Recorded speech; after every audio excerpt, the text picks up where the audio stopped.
Welcome one, welcome all to our preview of UFC Vegas 99. This is going to be a really exciting card. Some really close ones here, some fun action, definitely some value on PredictionStrike in multiple fights. So without further ado, let's jump into it. More pictures for your faces. There you go. UFC Vegas 99, almost at 100. October 19th, 2024. We move forward. All right, Elise Reed, what do you see about this fight that entices you? Yeah, so Elise Reed, firstly, is the cheaper fighter of the two. She's, I think, nearing a 2-1 favorite in most markets against her opponent, Jessica Penne, who's $2.18 on PredictionStrike at the time of making this. And she is riding, Penne, that is, riding a 2-fight losing streak, coming back after a year layoff. She is a tried and true UFC veteran. She's been in the promotion for 18 years, made her debut in 2006. Has fought at pretty much every level. Good takedowns, good takedown defense, style-wise, technical boxer. Definitely works in some grappling. Just not very good in terms of the offensive wrestling. Takedown accuracy is low. Coming off a loss to Baby Shark Tabitha Ritchie over a year ago, where she just really kind of looked uninspired, didn't seem like she was putting her all into that fight.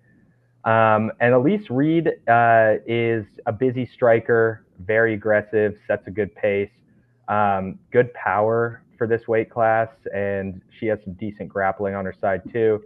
Good cardio. Definitely inconsistent though. Like you can look at her record there. She alternates wins and losses, but definitely some really high level of competition. We've seen how good Luma Lookbomi is. We've seen how good, Loopy is. She beat Jinyu Frey, who's an absolute gamer. And then we've got Melissa Martinez, who's a really good boxer. So she's really good, just a little bit inconsistent.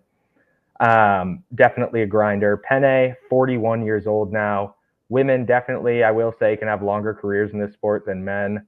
I just don't. I mean, based on that Tabitha Ritchie fight like a year ago, I just don't know if she's the same fighter, or if she even really cares as much as she used to. I think Elise does have bad takedown defense, but I'm not really certain that's going to be a factor here. She's younger, she's faster, she has underrated power. Like, I think she could even finish this fight, which is another reason I really like it. So I'm going with Elise Reed here.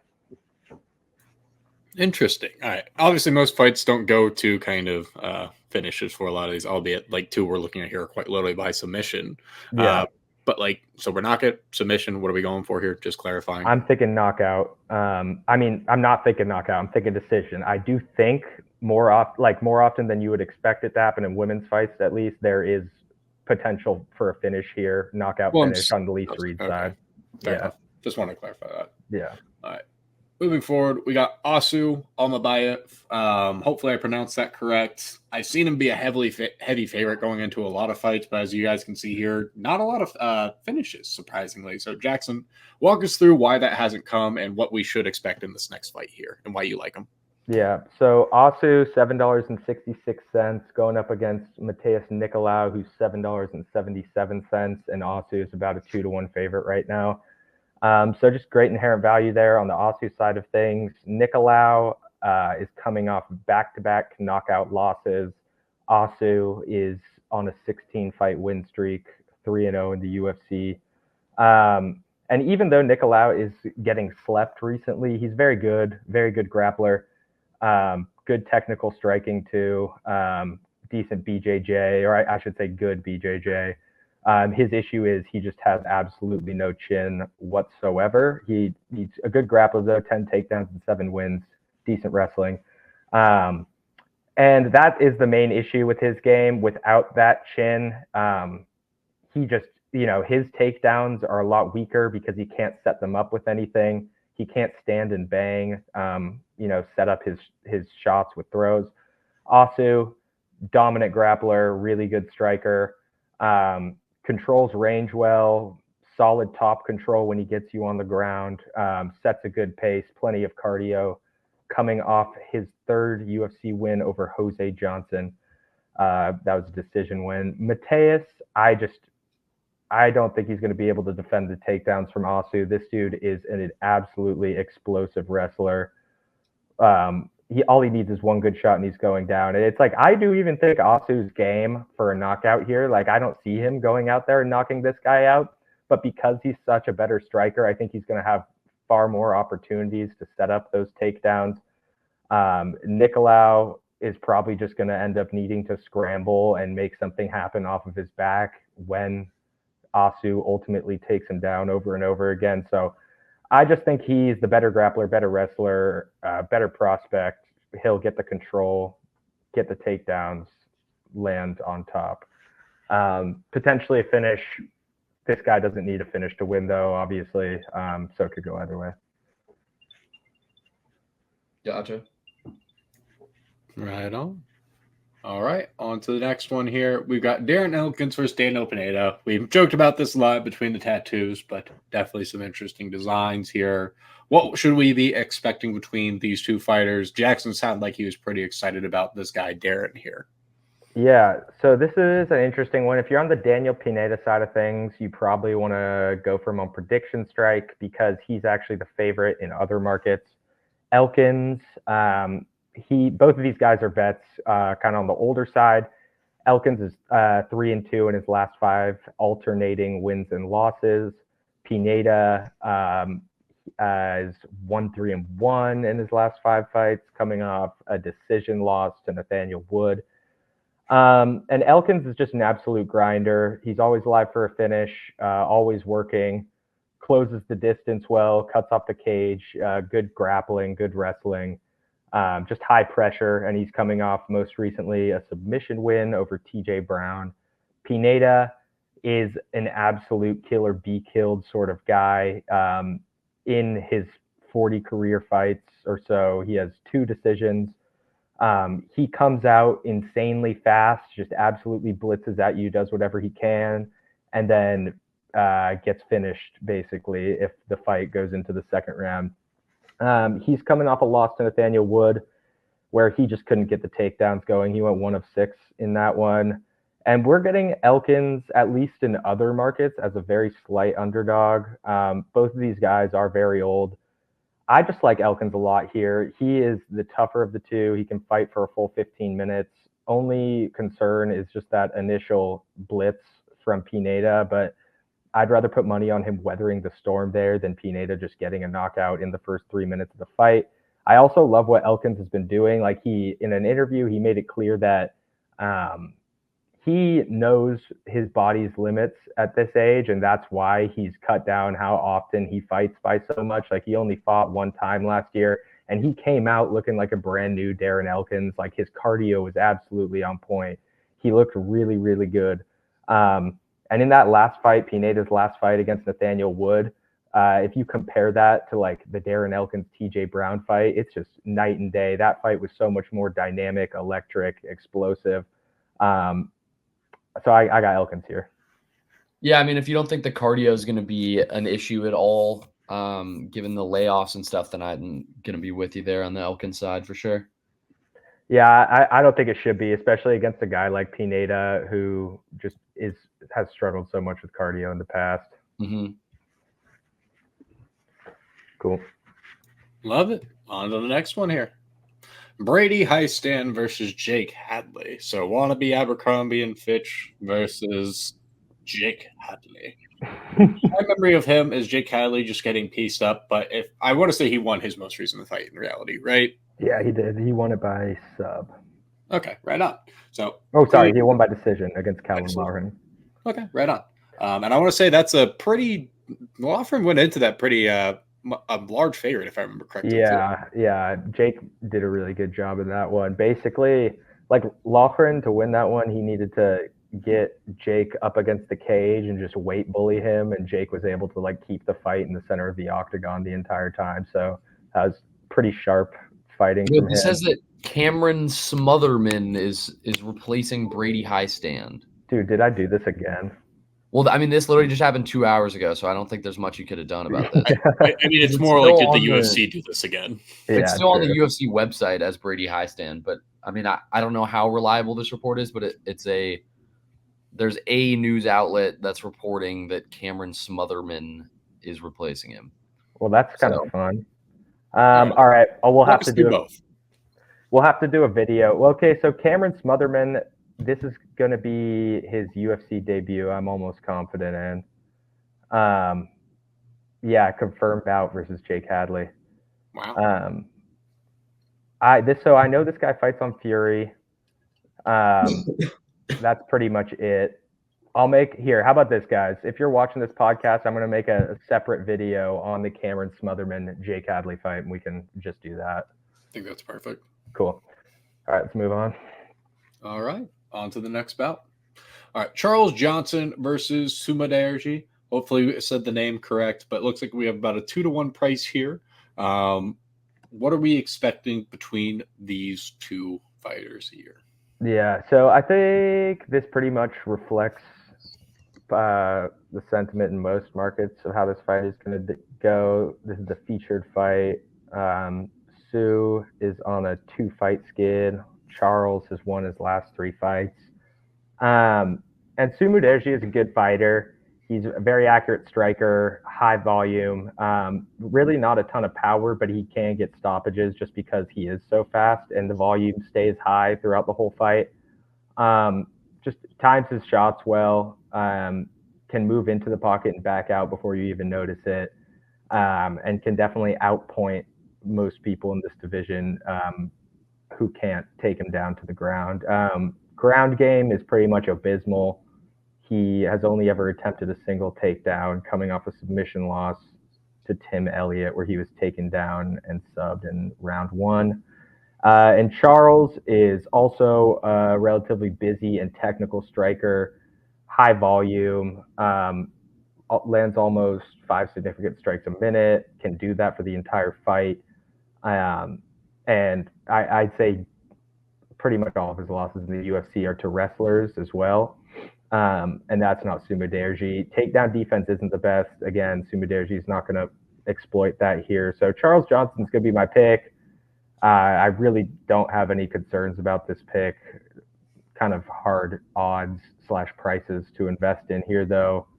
Yeah, I just think he is more well-rounded. He'll be able to wrestle with Sue if he needs to. I kind of envision a ground and pound knockout here. Right on. All right. Pound the ground and move on forward, I guess. What is this tattoo on his arm, by the way? Sorry, I'm fascinated. It looks like Is that like a flag? Looks like it could be like a mosque with flags around Yeah. it. Something. Yeah. Huh. Something like Cool. that. Yeah. Right Cool. on to the next one here. Rob Font versus Kyler Phillips. Like, I honestly think that if you cut his hair and aged him by like 20 years appearance-wise, he'd look like him. Yeah. Gave him some like crazy eye bags and stuff. I can kind of see that. That's what I'm saying. Just aged him a little. Yeah, the sun-dried version of Kyler Phillips. Literally. This is Like, your he weekly aged. mandatory buy in my eyes. Yeah. It seems like we have one of those a week pretty much now. Kyler, I don't see this being a potential letdown spot at all. I think he could take this fight to the ground and have success and potentially win there, and could also push the pace standing up. The far younger fighter has a, I guess, 8-year gap between them. But the cardio shouldn't be an issue. I think he'll be able to push the pace for the entirety of the fight. I expect Rob Font to kind of gas out at some point, and you could see a finish, but you could also see just a pretty dominant decision. And given the odds that you're going to get anywhere else, this feels like a smash buy for Kyler Phillips, who also, in my eyes at least, is a prospect that you can get in at a lower price now and have some value there for the future as well. So, Yeah, I mean, I pretty much don't have much else to say about this one. Rob Font is, we know who Rob Font is. He's technical striker, used to be very good, hasn't been very good in a while. He's won 1 fight in his last 4 fights. Kyler is on a 3-fight win streak. And I mean, Rob Font is like, this is just a poor pricing on PredictionStrike. Rob Font is just a huge underdog everywhere else. You have to buy Kyler Phillips. Yeah. Don't trust. Well, trust. Yeah. Anyways, moving forward. What I'm going to say. Anthony Hernandez versus Michael Pereira. Walk us through this one. Apparently, the nickname for this guy is Fluffy, so I'm curious if he has any jokes. And now that Connor's pointed this out, I can't not unsee it. It is hilarious seeing the amount of people in the UFC with like this chest tat, and it's like he probably on the back has the same like little back tat thing or whatever it is. It is funny to see, but that's probably just popular tattoos or whatever. Yeah. But yeah, this is a fun one. I feel like a lot of people are a bit more familiar with Michel just because of how exciting and explosive he is. Last fight, he literally won by backflip submission or something. Like he did a backflip over Ihor Potera and then subbed him. Yeah. So Michel's a beast. Anthony is a little bit less high profile, but he's also a really good fighter. He's coming off. Both of these guys are 5-0 in their last 5. He's coming off a sub win over Roman Kopylov. Michel coming off what were basically 3 insanely dominant wins in a row after moving up to his new weight class at 185. He looks far better. He used to have no cardio. His cardio looks far better at this weight class. Last fight, just, backflip subbed Ihor. Fluffy, really good grappler, solid wrestling, very good straight entries. Like that is basically what he is. He's just a straight up wrestler / grappler. He is willing to strike. That's never really what he's looking to do. Ultimately, though, his game plan is always to get it down to the ground. He's a BJJ black belt, averages a ton of takedowns a fight. Averages 6.62 takedowns a fight, which is a ton. And Michel, I think in most markets is actually an underdog, which is interesting. And Anthony Hernandez is the favorite. It's pretty close, but yeah, Anthony Hernandez is a slight favorite in most markets that I've seen. Yeah, I'm kind of torn on this one. Like, part of me feels like Michel has to be the pick, just because of how dominant he has looked. He does. I'll give you my take and see if that sways your opinion at all. Yeah. I personally, this feels like a great fight to analyze after one round and then decide if you want to maybe play something mid-fight. The way that I see this going is if Hernandez wins, it will be in the second or third round by a submission or just by dominance. I think he will push the pace and gas him out, and some of those takedowns will start to hold. He'll get kind of into the flow of things, and the wrestling and grappling will get going. I also think the pace that he fights with will just become a lot.